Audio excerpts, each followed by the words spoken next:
Yeah. Before we go into questions, I mean, I got a couple of questions that I was going to throw in. Kind of picking up where James kind of started. But again, everything is kind of changing with entertainment. So, I mean, what we started video games. I started another one called Video Game Saturday. So we get together and play video games and drink beer. We drink beer in a bar and play video games. We take over an entire bar. We set up video games, old school retro consoles at all like the tables, and then we do like a big table in the middle, all like Modern Warfare 2. We get Super Street Fighter tournaments. We partnered up with some guys who run the LA Button Match. The LA Button Match, the LA Underground Tournament League.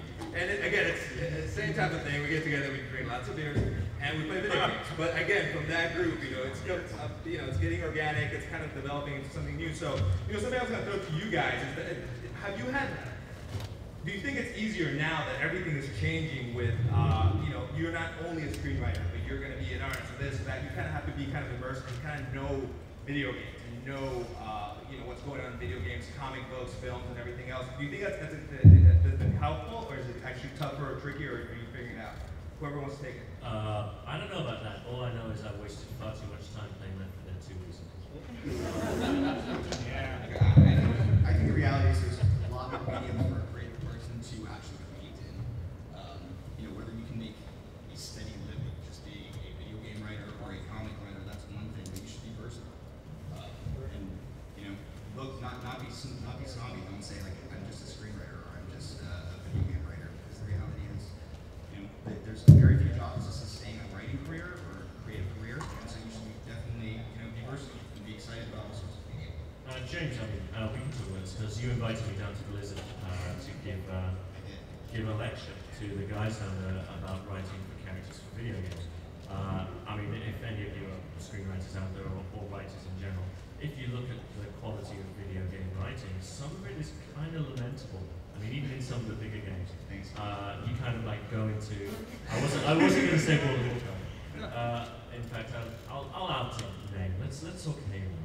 Halo's got some really bad dialogue.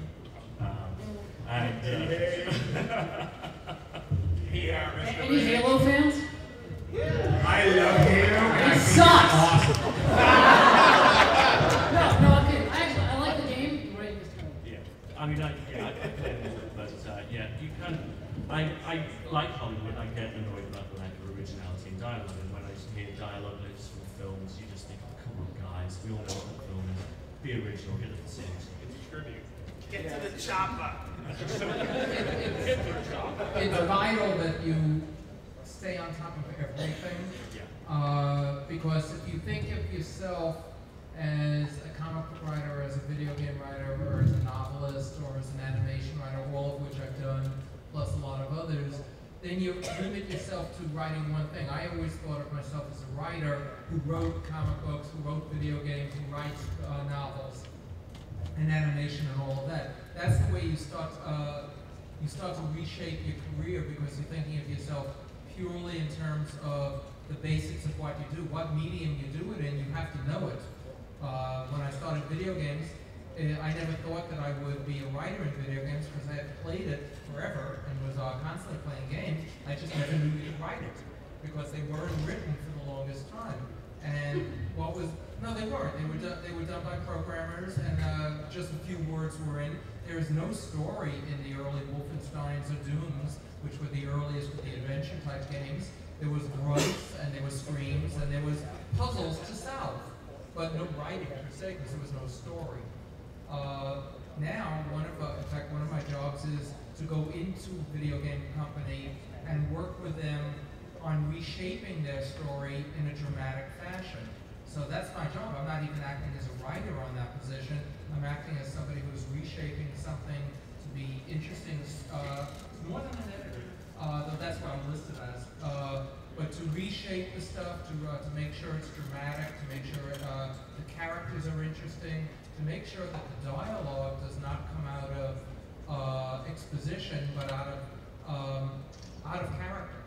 So you have to think of yourself as everything. So to answer, it's not harder, it's what you have to be if you want to be a writer. If you want to be an artist, you need to have all those tools. You have to do 2D, you have to do 3D, you have to do everything that's out there. It's the same with any business you get in. If you don't know the whole business, you're not really committing to be what you are.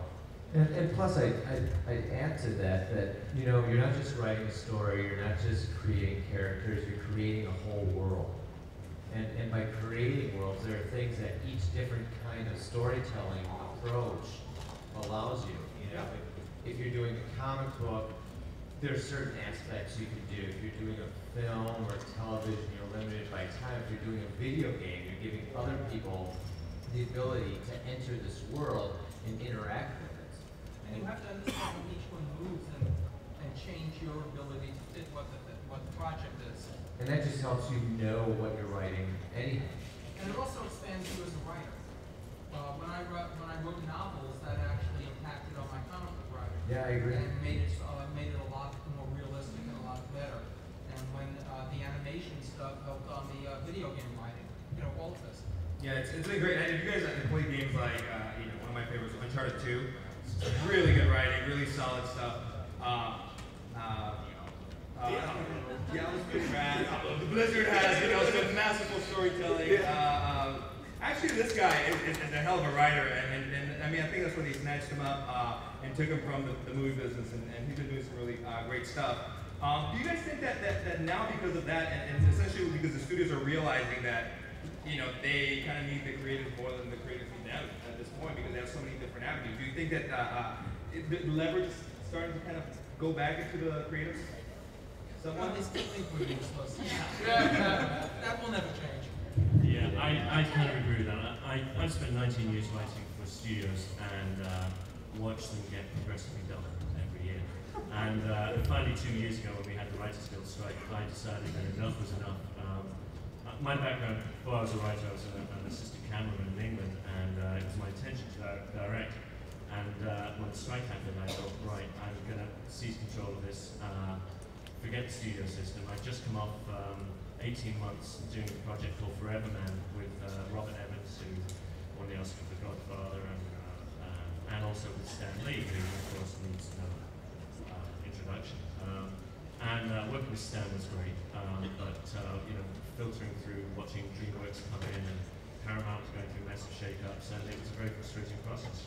And at the end of it, I decided there was a project I wanted to do, which was Mortis Briggs. And I wrote that and set it up pretty quickly, and things are reaching ahead with that.